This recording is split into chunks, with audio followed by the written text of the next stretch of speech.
The federal ఆంధ్రప్రదేశ్కి స్వాగతం. భోగాపురం విమానాశ్రయ ఓపెనింగ్ కార్యక్రమం అట్టహాసంగా జరిగింది. ప్రధానమంత్రి నరేంద్ర మోడీ స్వయంగా హాజరై దానిని ప్రారంభించి జాతికి అంకితం చేశారు. అయితే ఈ సందర్భంగా చాలా అంశాలు చర్చనీయాంశంగా మారాయి. ప్రధానంగా రెండు అంశాలు అయితే సోషల్ మీడియాలో భారీగా వైరల్గా మారాయి. అవేంటంటే ఉప ముఖ్యమంత్రి పవన్ కళ్యాణ్ బీజేపీని ప్రధానమంత్రి నరేంద్ర మోడీని పొగిడిన విధానం, దాంతోపాటుగా ముఖ్యమంత్రి నారా చంద్రబాబు నాయుడు దేశభక్తి గురించి మాట్లాడడం, వందే మాతరం నినాదాలు చేయడం, ఇవి కూడా ఒక చర్చగా మారాయి, వైరల్గా కూడా మారాయి. మరో కీలకమైనటువంటి అంశం, కేంద్ర మంత్రి శ్రీనివాస్ వర్మ ముఖ్యమంత్రిని ఉప ముఖ్యమంత్రిని సంబోధించినటువంటి తీరు, ఆ వ్యాఖ్యలు సోషల్ మీడియాలో భారీగా వైరల్గా మారాయి. ప్రధానంగా ఈ మూడు అంశాలైతే సోషల్ మీడియాలోనూ అటు మెయిన్ మీడియాలో కూడా బాగా వైరల్గా మారాయి. రాజకీయ పక్షాల్లో, రాజకీయ పార్టీల్లో ఒక చర్చనీయాంశంగా మారాయి. సామాన్య ప్రజలు కూడా వీటిని చర్చించుకుంటున్నారు.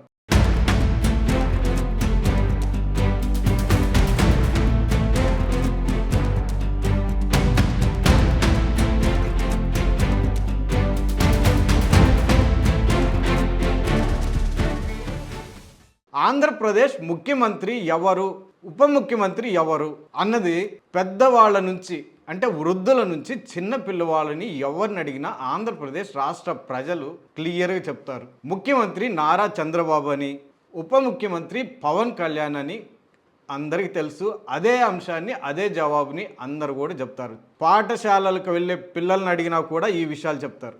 మరి కేంద్ర మంత్రి స్థానంలో ఉన్నటువంటి రాజకీయ నాయకుడికి ఈ అంశాలు తెలియవా అన్నది ఇక్కడ కీలకమైనటువంటి ప్రశ్న. సాక్షాత్తు ప్రధానమంత్రి నరేంద్ర మోడీ వేదిక మీద ఉండగానే ముఖ్యమంత్రి, ఉప ముఖ్యమంత్రులు, మంత్రులు దేశం మొత్తం దాని మీద దృష్టి సారించి ఉన్న నేపథ్యంలో భోగాపురం ఎయిర్పోర్టు సందర్భంగా జరిగినటువంటి బహిరంగ సభలో లక్షలాది మంది ప్రజలు తరలి వచ్చినటువంటి సభలో సాక్షాత్తు కేంద్ర మంత్రిగా ఉన్నటువంటి శ్రీనివాస్ వర్మ ముఖ్యమంత్రి పవన్ కళ్యాణ్ అని, ఉప ముఖ్యమంత్రి నారా చంద్రబాబు అని సంబోధించడం, తడబడినట్టు కనిపించడం, 2 సార్లు అదే రిపీట్ కావడం, తర్వాత సారీ చెప్పడం, తర్వాత మళ్ళా సక్రమంగా ముఖ్యమంత్రి నారా చంద్రబాబు అని చెప్పడం, ఉప ముఖ్యమంత్రి పవన్ కళ్యాణ్ అని చెప్పడం. రాష్ట్రంలో ముఖ్యమంత్రి పవన్ కళ్యాణ్ గారు, ఉప ముఖ్యమంత్రి ముఖ్యమంత్రి చంద్రబాబు నాయుడు గారు, ముఖ్యమంత్రి నారా చంద్రబాబు నాయుడు గారు, ఉప ముఖ్యమంత్రి పవన్ కళ్యాణ్ గారి సారథ్యంలో ఇవి ఇప్పుడు రాజకీయ పక్షాలను కుదిపేస్తున్నటువంటి అంశం. కేంద్ర మంత్రి స్థానంలో ఉన్నటువంటి వ్యక్తి, సుదీర్ఘ రాజకీయ అనుభవం కలిగినటువంటి వ్యక్తి, విద్యార్థి దశ నుంచే రాజకీయాల్లో ఉన్నటువంటి వ్యక్తి, ఏపీ రాజకీయాలను క్షుణ్ణంగా తెలిసినటువంటి వ్యక్తి, మరి ఆ స్థానంలో ఉన్నటువంటి వ్యక్తికి ముఖ్యమంత్రి పవన్ కళ్యాణ్ అని, ఉప ముఖ్యమంత్రి నారా చంద్రబాబు నాయుడు అని ఎందుకు, ఎలా సంబోధిస్తారు? అసలు ఆ తడబాటు ఎందుకు వస్తుంది? దీని వెనకాల వ్యూహం ఉందా, ఎత్తుగడ ఉందా, బీజేపీ ఏమైనా ప్లాన్ చేసిందా? ఇవి ఇప్పుడు కీలకమైనటువంటి అంశాలుగా మారాయి. 45 ఏళ్ల పాటు అనుభవం కలిగినటువంటి ప్రధాని మోడీ కంటే కూడా దేశంలో అందరికంటే సీనియర్ రాజకీయవేత్త అయినటువంటి నారా చంద్రబాబు నాయుడు ఆంధ్రప్రదేశ్కి 4వ దఫా ముఖ్యమంత్రిగా ఉన్నారు. ఇది ఎవరిని అడిగినా చెప్పే విషయం. సామాన్య ప్రజలు, నిరక్షరాస్యులు కూడా తడుముకోకుండా చెప్పే విషయం. అలాగే ఉప ముఖ్యమంత్రిగా పవన్ కళ్యాణ్ ఉన్నారు అన్న విషయం కూడా క్షణంలో తడుముకోకుండా చెప్పే విషయం. మరి ప్రోటోకాల్ అంటే ఈ పదవులను తారుమారు చేస్తూ ముఖ్యమంత్రిని ఉప ముఖ్యమంత్రిగా, ఉప ముఖ్యమంత్రిని ముఖ్యమంత్రిగా ఎందుకు తారుమారు చేస్తూ సంబోధించారు బీజేపీ పెద్దలు? అంటే కేంద్ర ప్రభుత్వ పెద్దలు సాక్షాత్తు కేంద్ర మంత్రి చేత నిండు సభలో ప్రధానమంత్రి సమక్షంలో ఈ వ్యాఖ్యలు చేయించారా అన్నది కూడా ఇక్కడ కీలకమైనటువంటి అంశంగా మారింది. మరోవైపు కావాలనే ముఖ్యమంత్రిని నిండు సభలో అవమానించదలుచుకున్నారా? ఉప ముఖ్యమంత్రిని ఎంకరేజ్ చేయదలుచుకున్నారా? ప్రోత్సహించదలుచుకున్నారా?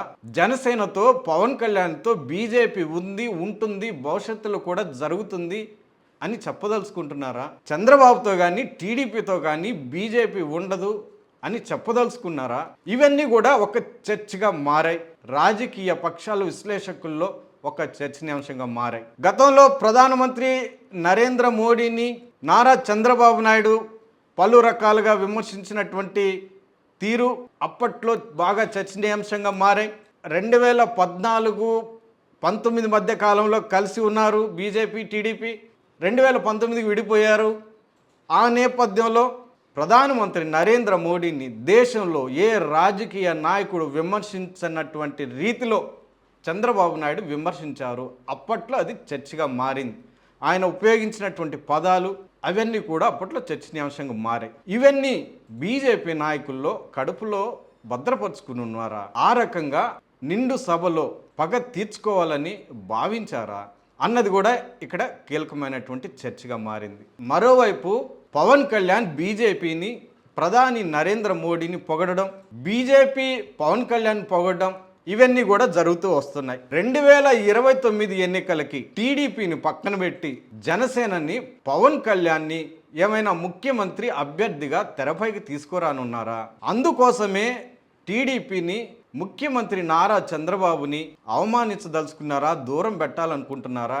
వాళ్ళకై వాళ్ళే దూరం జరగాలని ఇలాంటి వ్యూహాలు, ఎత్తుగడలు ఏమైనా వేస్తున్నారా అన్నది కూడా ఒక కీలకమైనటువంటి అంశం. సహజంగా బీజేపీ వేసే ప్లాన్లు కానీ, బీజేపీ వ్యూహాలు, ఎత్తుగడలు అందుకోవాలన్నా, అర్థం చేసుకోవాలన్నా అంత సులువు కాదు అన్న కీలకమైన చర్చ కూడా ఉంది.